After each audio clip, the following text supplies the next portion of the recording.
O capítulo começa exatamente no momento de tensão extrema após o quase atropelamento. O som agudo dos freios ainda ecoa pela rua quando o motorista do ônibus desce, nervoso, suado, ainda em estado de choque.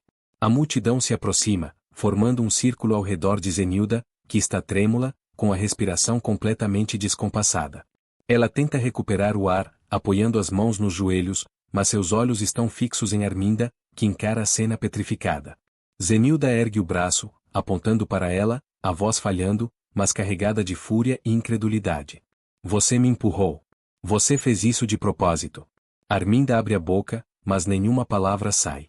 Seu rosto está pálido, os olhos arregalados, como se estivesse diante do próprio fim. Tenta aproximar-se, tenta balbuciar uma negação, mas Zenilda recua imediatamente, protegida agora por algumas pessoas que testemunharam parte do desespero. A confusão aumenta. A rua, antes comum, agora parece um palco de tensão pura, de choque, de segredos prestes a explodir. Arminda tenta falar, mas sua voz não supera o burburinho. Ela sabe que o perigo agora é enorme. Zenilda viu Rogério, e quase foi morta por causa disso. Corta para Viviane, que segura o celular com firmeza, andando de um lado para o outro enquanto fala com Gerluce. O clima é tenso, mas objetivo. Gerluce, escuta. O Júnior pesquisou os antiquários para a compra da estátua. Diz Viviane, tentando organizar as informações na cabeça. Ele já tem alguns nomes, alguns endereços. Ele está fazendo tudo direitinho. Do outro lado da linha, a expressão de Gerluce endurece. Ela respira fundo, claramente preocupada com a velocidade que as coisas estão tomando. A câmera volta para Júnior, que chega até Feliciano, um homem mais velho, experiente, dono de uma calma que às vezes parece esconder mais do que revela. Eles conversam em um ambiente discreto, com prateleiras antigas, objetos raros e uma penumbra que dá à cena um ar quase conspiratório. Feliciano fala baixo, mas cada palavra pesa. A verdadeira estátua das Três Graças, ele começa, olhando para Júnior com seriedade. Ela tem um detalhe que quase ninguém sabe. Um desenho de uma aranha escondida. Só quem conhece profundamente essa peça consegue identificar. Júnior fica imóvel por alguns segundos, absorvendo a informação.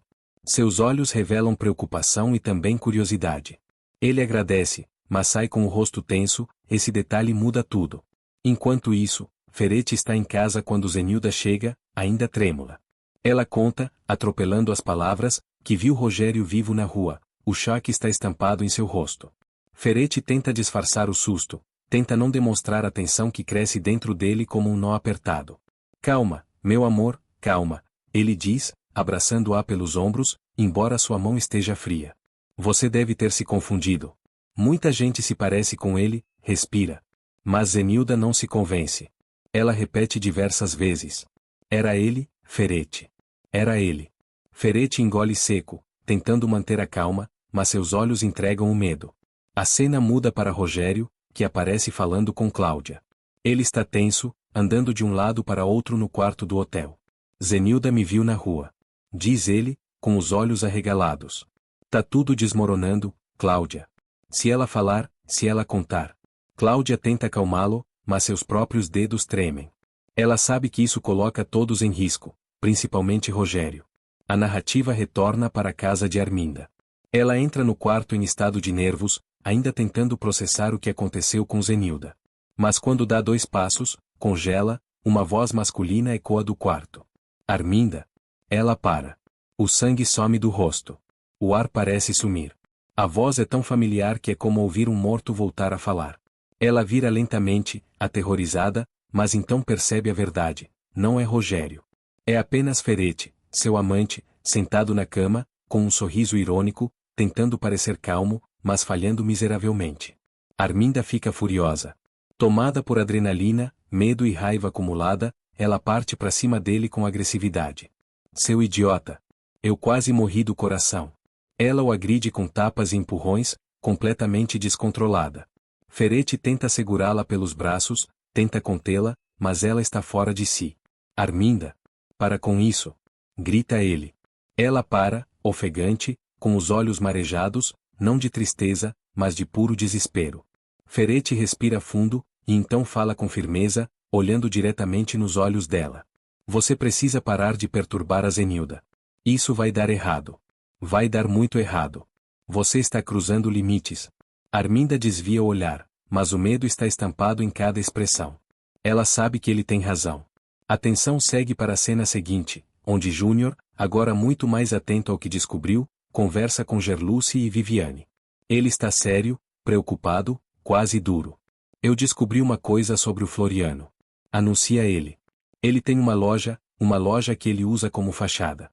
Disfarce. Para aceitar mercadoria roubada. Viviane e Gerluce trocam olhares imediatos. O clima pesa no ar. Aquilo pode mudar completamente os rumos da investigação e da expropriação. Gerluce se inclina para frente, num tom firme. Você tem certeza disso, Júnior? Ele confirma, com absoluta convicção. Por fim, a cena final mostra Lorena em um encontro discreto com Juquinha. Ela está séria, quase fria, mas determinada. A rua está silenciosa, apenas algumas luzes de postes iluminando o cenário. Lorena respira fundo e diz, sem rodeios. Juquinha, eu preciso que você me dê informações sobre o inquérito da morte do Rogério. A frase corta o ar. Juquinha fica rígido, desconfortável, mas não responde imediatamente. Ele olha ao redor, como se temesse ser visto, sabe que aquela informação é perigosa.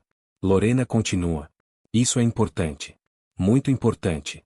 A tensão fica suspensa no ar, como se o capítulo inteiro terminasse exatamente nesse silêncio, no peso da pergunta, na sombra da verdade que ainda não veio à tona.